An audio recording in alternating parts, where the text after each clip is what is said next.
hand of the creator, Pablo Picasso.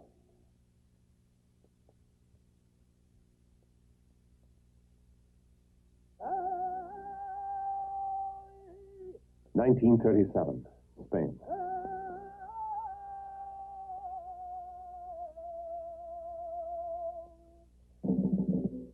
Picasso's native land is divided and brutalized by civil war. Guernica, a small town in the north, is wiped out by the rebel Franco's bombs. Deeply moved, Pablo Picasso, then aged 56, immediately paints a monumental canvas to commemorate the massacre and emphasize the horrors of war. For the first time, his art reflected his political awareness, and Picasso used physical distortions of figures to express his private fears and emotions. The weeping women with children, the screaming victims, the shattered warrior and his horse, the noble and impassive bull surveying the scene, tell of his concern for man and introduce a new vocabulary of forms. La fuerza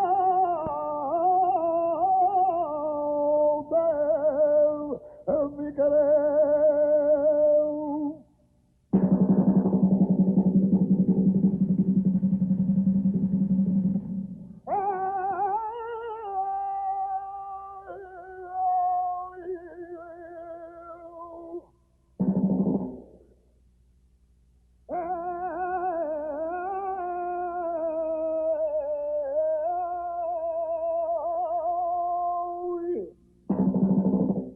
The mood of Guernica continued to influence a number of Picasso's subsequent figures.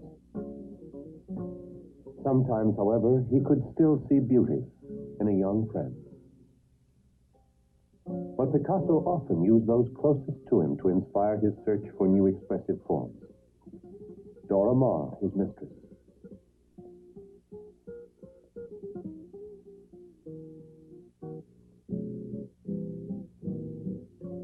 Maya, his daughter.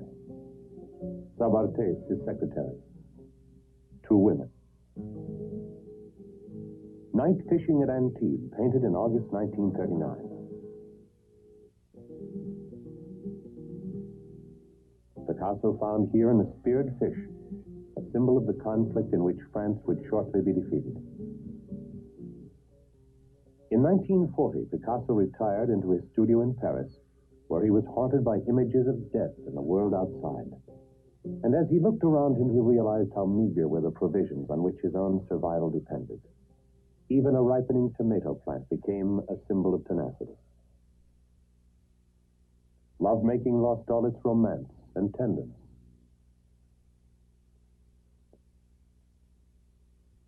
(1945), the war is won and finished. But Picasso paints the charnel house to perpetuate the horrors of the Nazi concentration camps.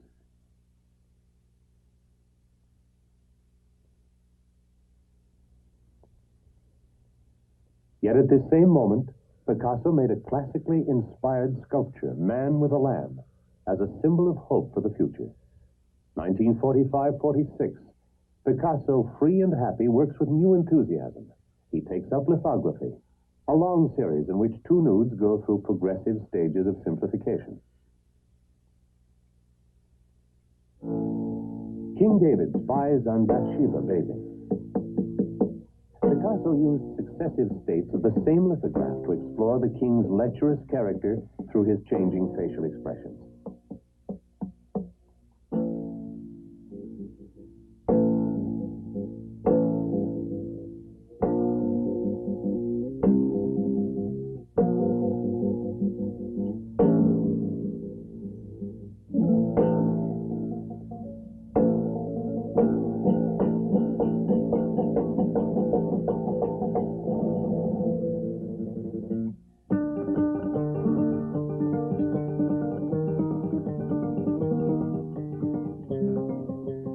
These repeated changes result from Picasso's belief that there is no single correct pictorial solution.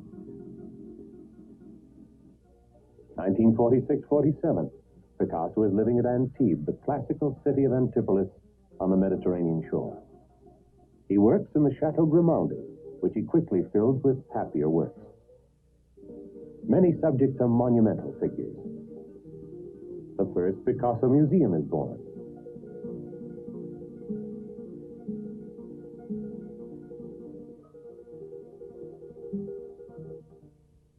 The largest composition here, entitled The Joy of Life, is inspired by classical mythology: centaurs, centauresses, piping and dancing fauns.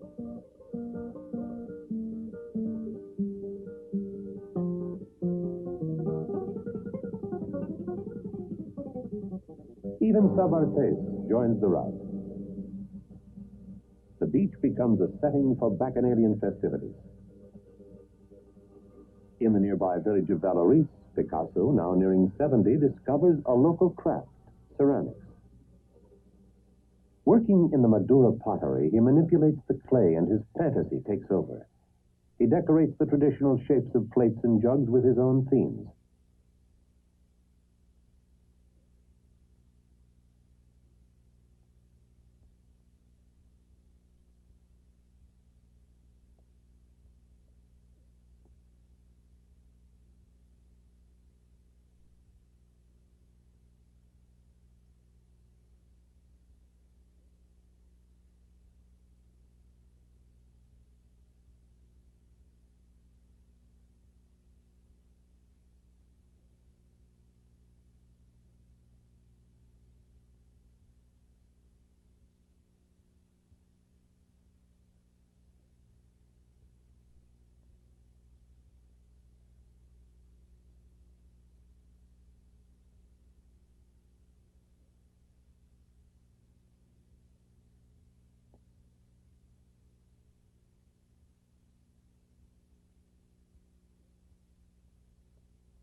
Valoris became for a while the center of Picasso's activities because in 1947 he bought a house there and settled down with his family. Many works reveal his delight in family life with his two young children, Claude and Paloma, which literally means the dove of peace. Picasso even used his fingers dipped in lithographic ink to create a lively effect.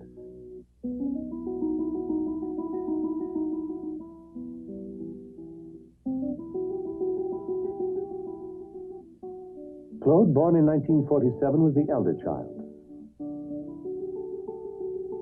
Paloma, born 2 years later, was named in honor of the Congress for Peace, for which Picasso made this poster.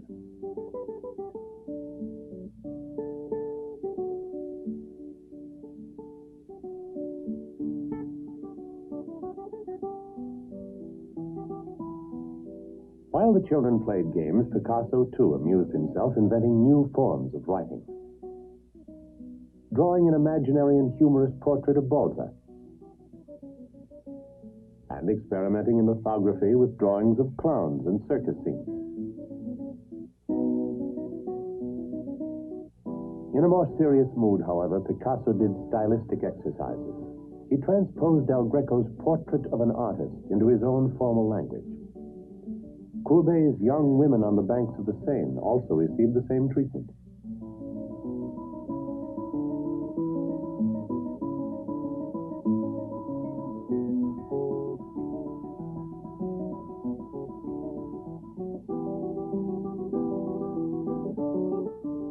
Picasso made this large schematic painting of his kitchen with its stove. He also made paintings of his house at Valoris. But Picasso's domestic happiness did not last long.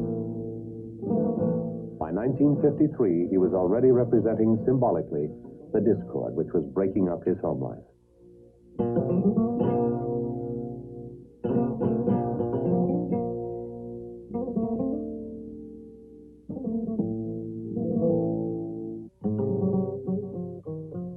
At the same time, his art reflected the threats of impending war. Even his children played warlike games. In 1947, Picasso had painted a memorial to those Spanish soldiers who had fallen in defense of France during the recent war.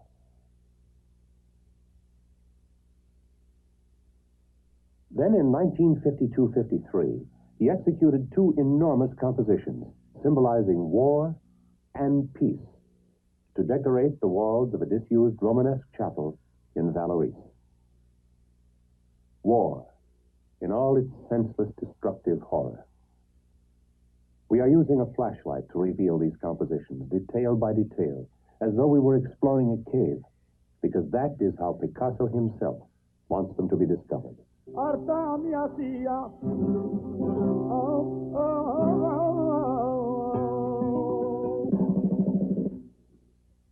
Peace.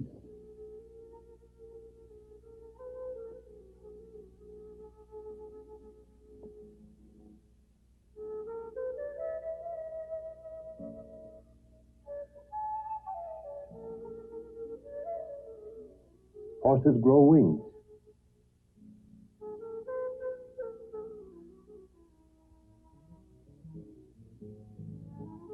Children dance.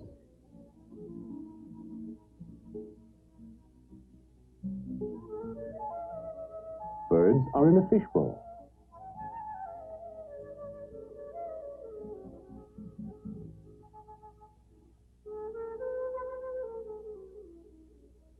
Fish are in a cage because, says Picasso, in peacetime, anything is possible.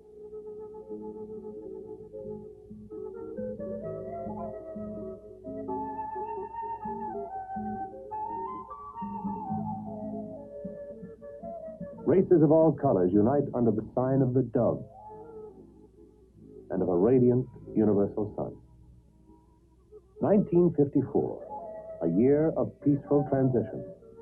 A recumbent nude in the studio. A portrait of a modern girl.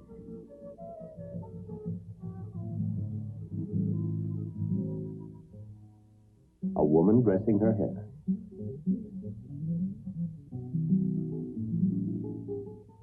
(1954), the year in which a new woman came into Picasso's life.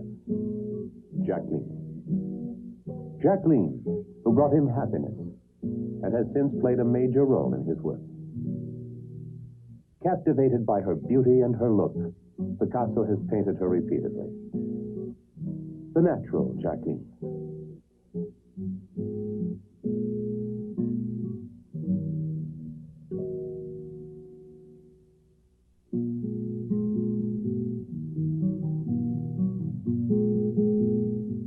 Jacqueline in the costume of a woman of Oz. A drawing of Jacqueline made upside down for fun. Paintings dedicated to Jacqueline. Jacqueline as the Châtelaine of Vauvenargues, the castle outside Aix-en-Provence that they bought in 1958. Jacqueline in Turkish costume. Jacqueline is the inspiration of pictorial variations on Delacroix's famous composition, The Women of Algiers.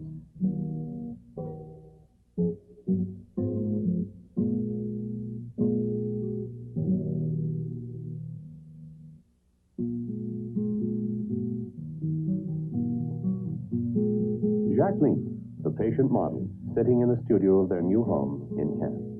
A studio like a magician's sanctum where mysterious things happen. Picasso's own works are there. A sculpture, canvases, his brushes and palette. Jacqueline suns herself on the balcony, or lolls in a rocking chair.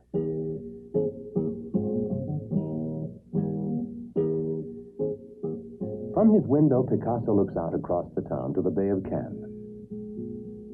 The many reworkings of this important canvas are recorded in the successive dates on the back.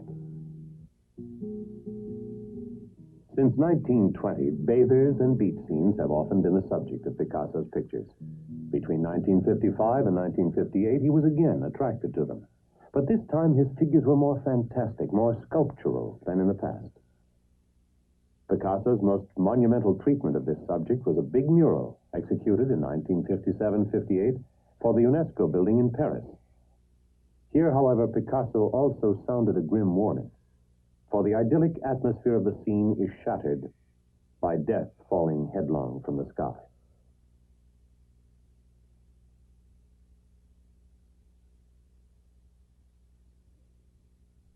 Barcelona, in the heart of the Gothic quarter where Picasso lived around 1900.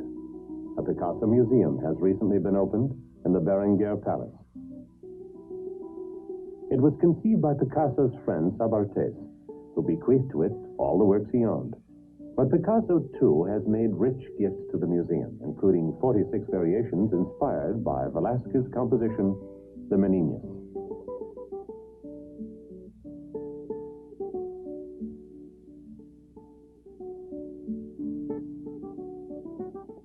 Once again, Picasso turned to a Spanish old master. In analyzing this composition of an artist at work with models in his studio, Picasso first examined the figures of the princesses and their dueñas.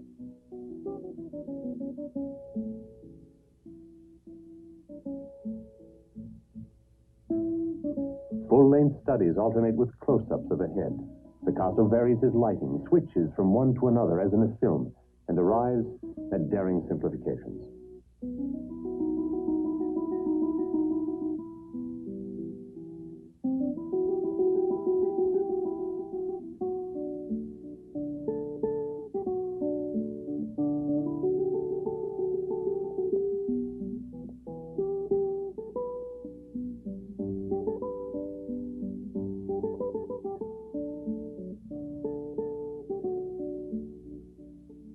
When he rested from these labors, Picasso looked out of the Bay of Cannes, through a window in the loft where he had installed a family of pigeons. Refreshed, Picasso returned to Velázquez's haunting composition and began to investigate the mysteries of its spatial organization.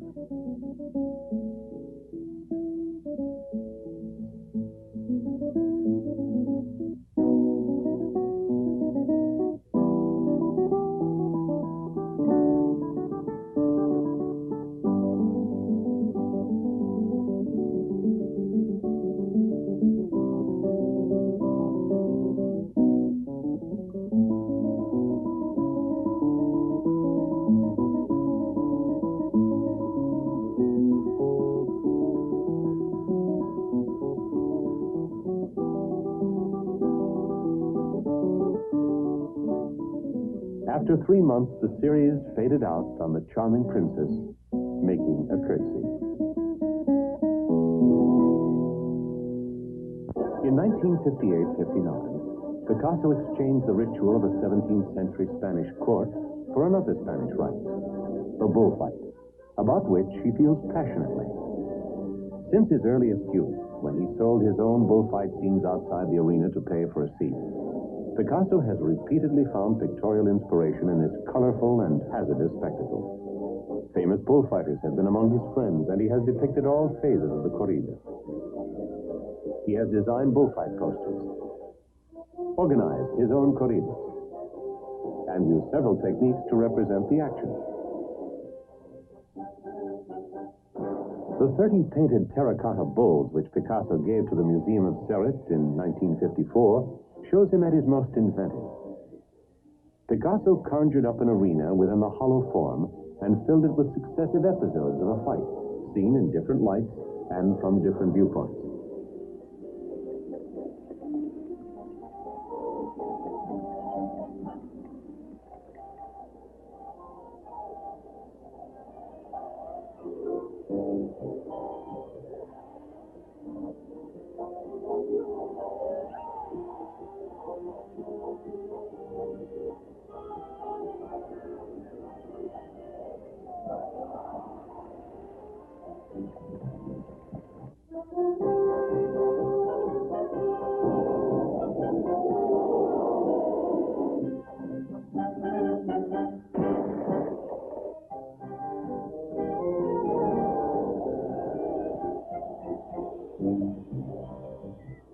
Free lino cuts of 1959.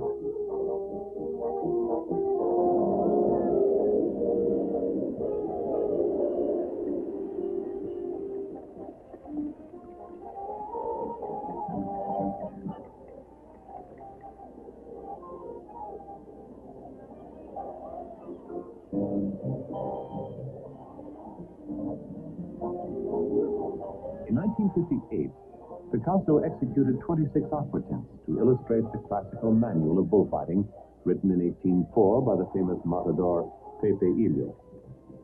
Here, Picasso confronts Goya on his own territory and reviews the corrida stage by stage, depicting some practices which are no longer used.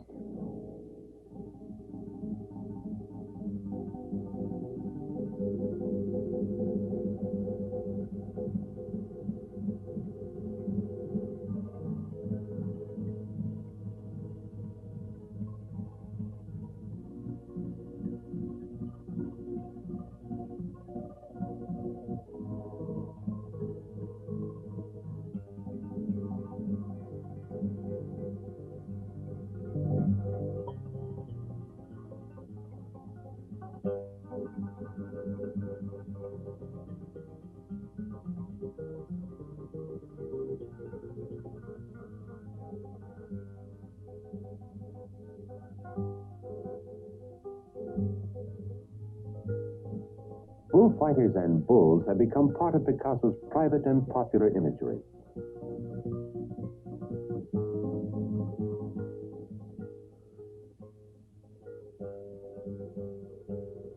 The bull, as well as the blind minotaur, has generated a whole personal mythology.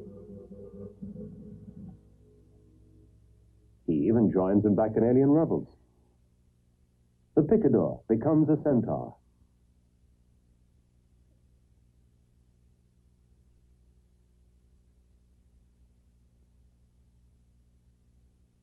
Centaurs and bulls have such physical reality for Picasso that he has modeled them.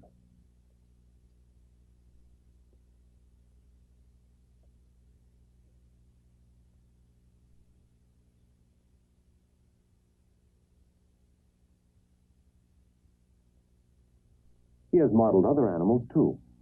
An owl, a cock, a cat, a little bird.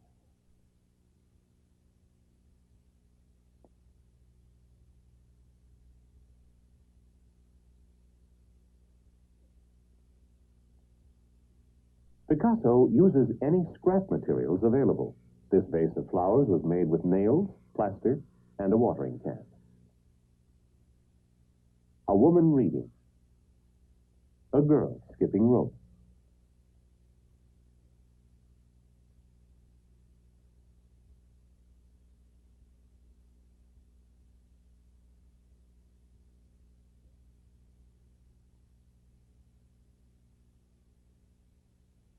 A nurse pushing a child in a pram.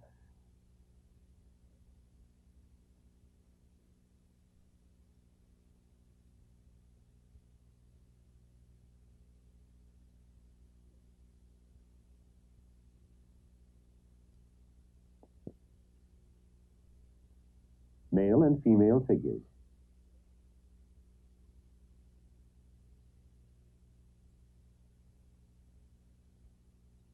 A pregnant woman.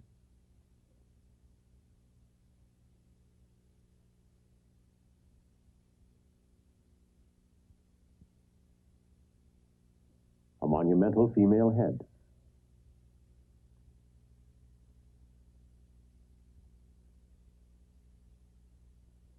A series of small heads of the 1950s.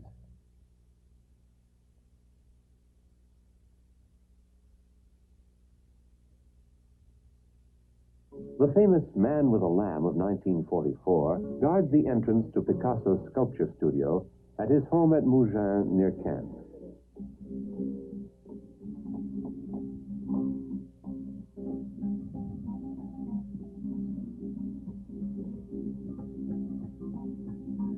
Inside are sculptures of all dates, of many subjects, and in various materials.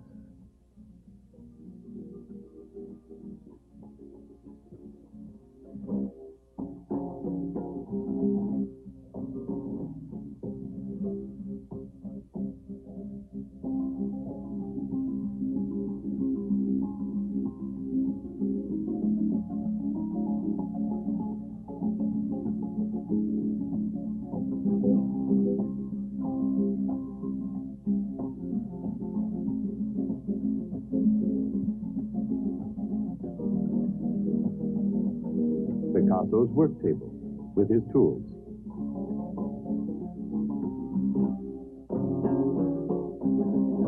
The box in which Picasso put scraps, any of which may serve for a sculpture, like the toy cars, which created this baboon's head. Or the bicycle saddle and handlebars, which made this bull's head. Or the fork and faucet of this crane.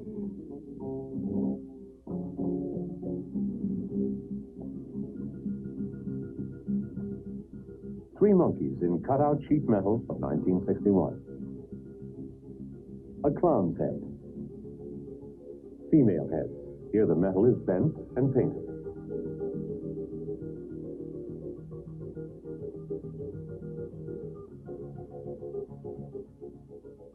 Once again, Jacqueline's features reappear.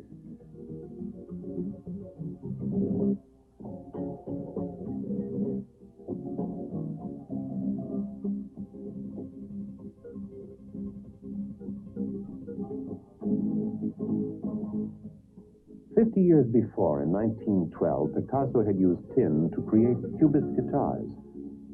My dream in music, said Cocteau, would be to listen to Picasso's guitars.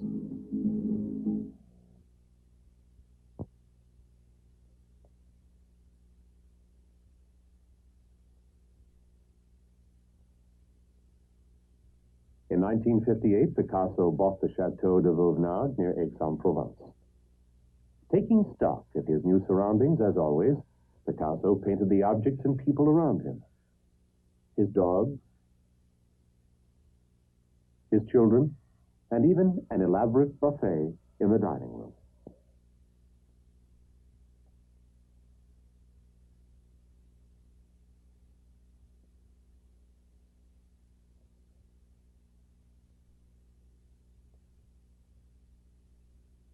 Soon after, he had to move from his studio at Cannes because his view of the sea was blocked by a new apartment building, so he acquired another house in Mougins nearby.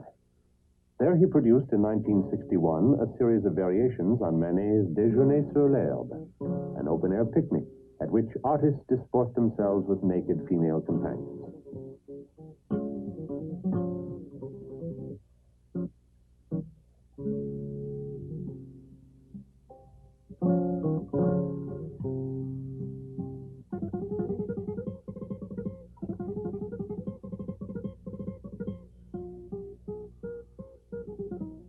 Soon afterwards, the females in these lively variations inspired a sequence of vivacious nudes for which Picasso again evolved a new formal language.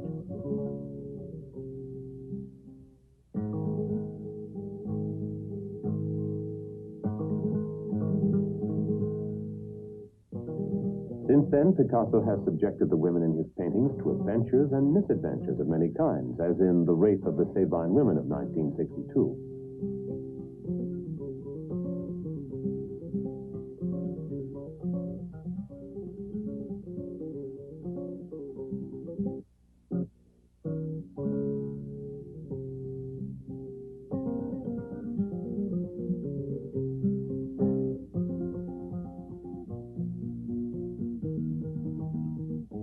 Picasso's concentrated interest in the form, the character, and the moods of the female led him to start in 1963 on a lengthy behavioristic study of the strange relationships between artists and their models.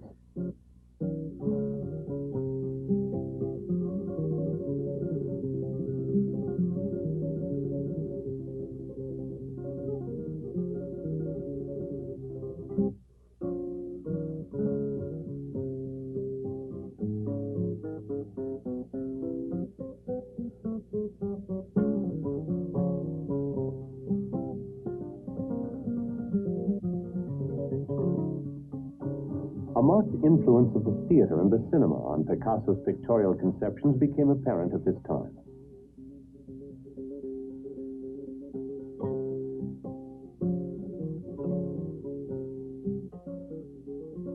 In his engraved illustrations for poems by Pierre Reverdy, Picasso began to consider the artist and the model separately.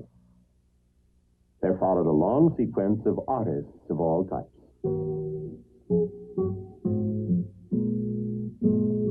Young, old, bearded, clean-shaven, self-assured, romantic, perplexed.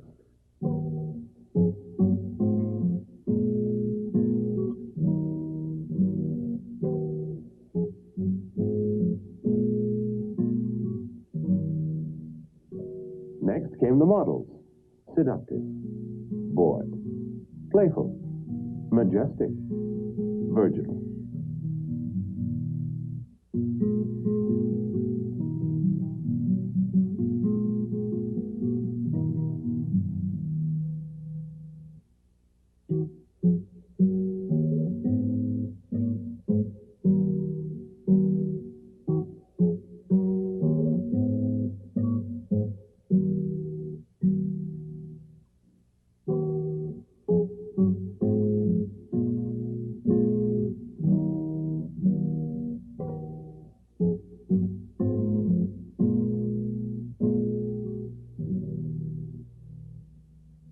Next, he allowed their relationship to become more intimate.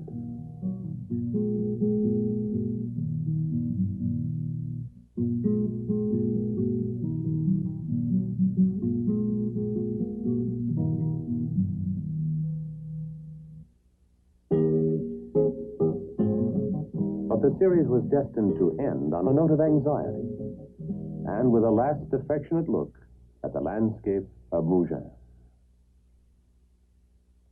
In November 1965, Picasso went to Paris for medical reasons. In the garden of Saint-Germain-des-Prés, one of his sculptures now commemorates the close friend of his youth, the poet Guillaume Apollinaire.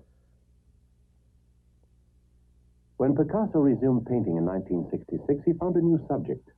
The amorous artist of the preceding series was replaced by a blustering and often frustrated musketeer, a romantic character symbolizing a past that had gone.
Between March and October 1968, Picasso, for whom engraving has always been a favorite technique, executed 347 new sheets.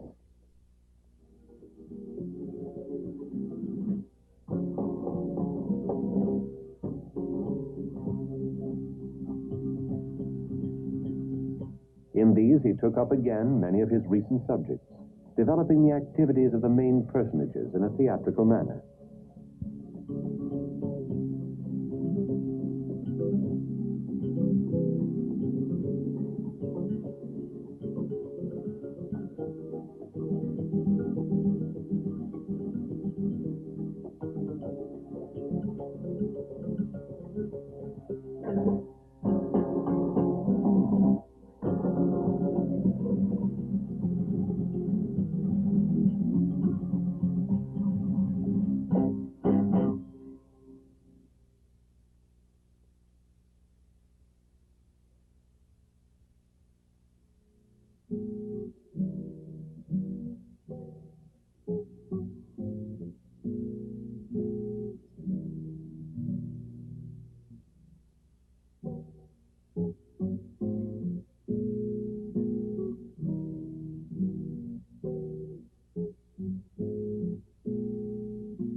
Picasso in one of the studios in his house at Mougins.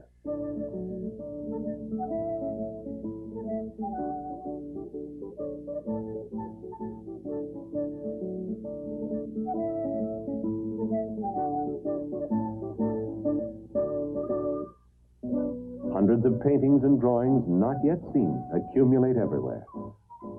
The most recent are stacked in a corner.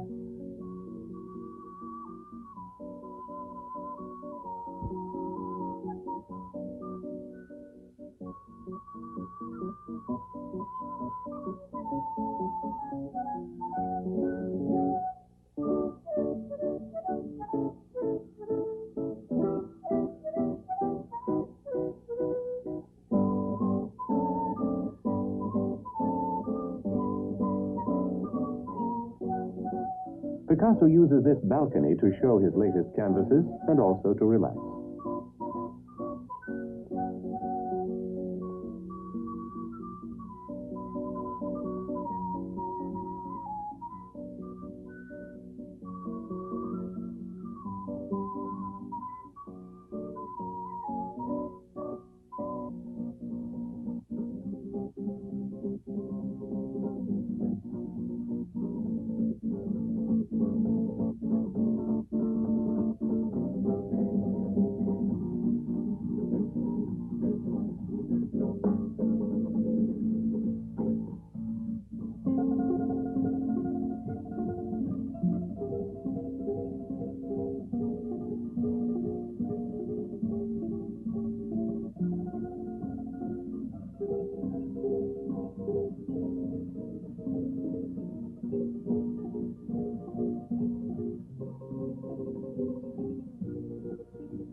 Unless your picture goes wrong, it will be no good.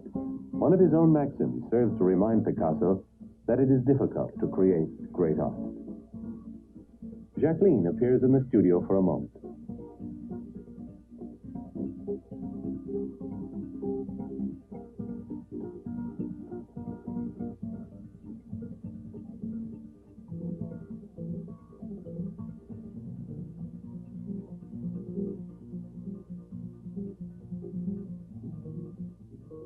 Picasso shows two of his favorite possessions, portraits by Henri Rousseau of himself and his wife.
Many of the canvases which Picasso has just shown went in May 1970 to an exhibition of his previous year's output in the Palace of the Popes at Avignon.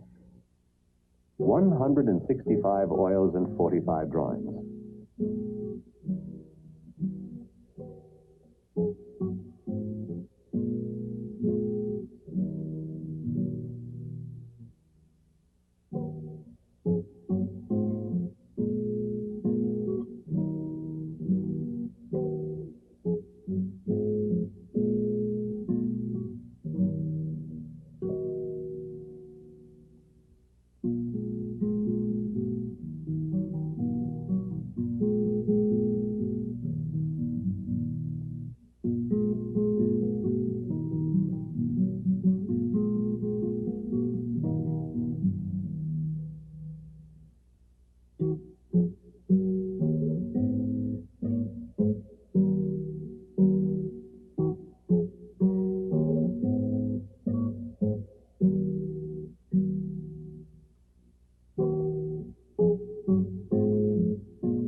sequence of 10 drawings was made by Picasso in a single day, 26 November 1969.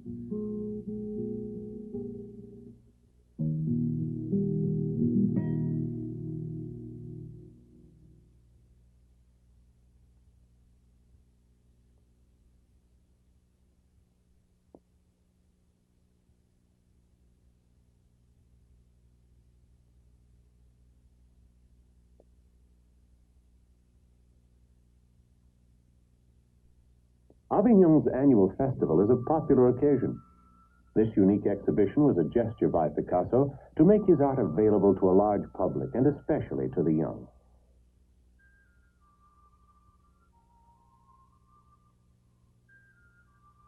No matter how private the emotions his paintings enshrine, Picasso feels that works of art are meaningless unless they are seen and appreciated by others. That is why he enjoys the sight of housewives bustling around the man with a lamb on the market square at Vallauris. Picasso has been involved with many monumental sculptures and decorative projects in recent years. A concrete figure of 1962 in the garden of his dealer, Kahnweiler. The wall at the Chateau de Castile, done in 1963. Both were executed under Picasso's supervision by a Norwegian artist who reproduced his designs by sandblasting on concrete.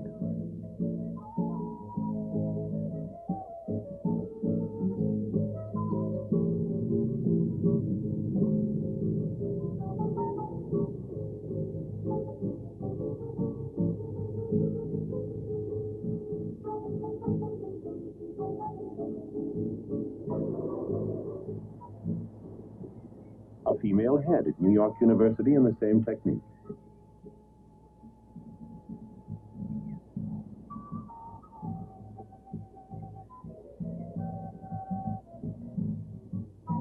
Another female head of 1964 outside Élysée at Marseille.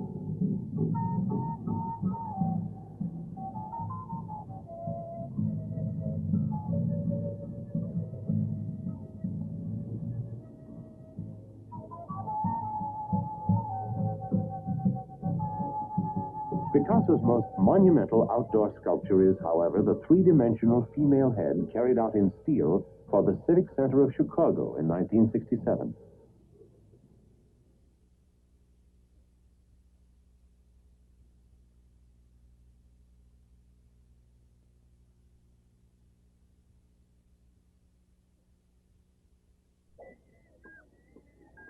And even in Barcelona, his adoptive city, the walls of the Catalan College of Architects are engraved with views of the city and popular Catalan imagery, drawn specially by Picasso in 1962.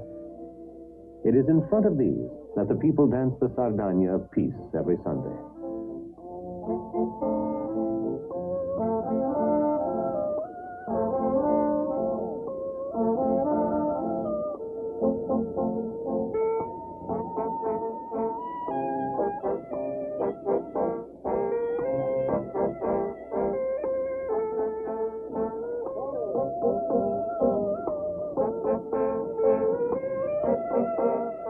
Across the 30 years which separate Guernica from today, there has been a continuity, not of style, but of theme in Picasso's art. For where the dancing fawns of Antipolis were symbolic of Picasso's own happiness and relief that the war was over, so Picasso sees in the Sardana at Barcelona a symbol of a continuing peace in the world.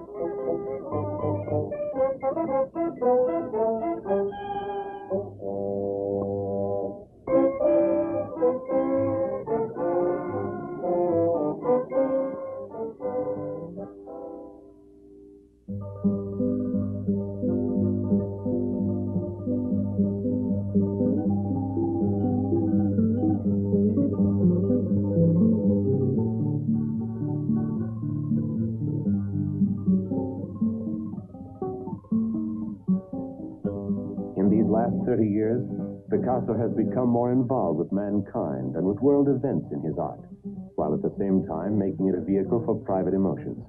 That is to say, he has looked outward and drawn inspiration from everyone he has known or seen. He has indeed recorded pictorially the fear, aspirations, and hopes of our contemporary world. Thus, he has underscored repeatedly the horrors of war and the blessings of peace. And he has drawn on his personal experiences to reveal the power and fascination of human love.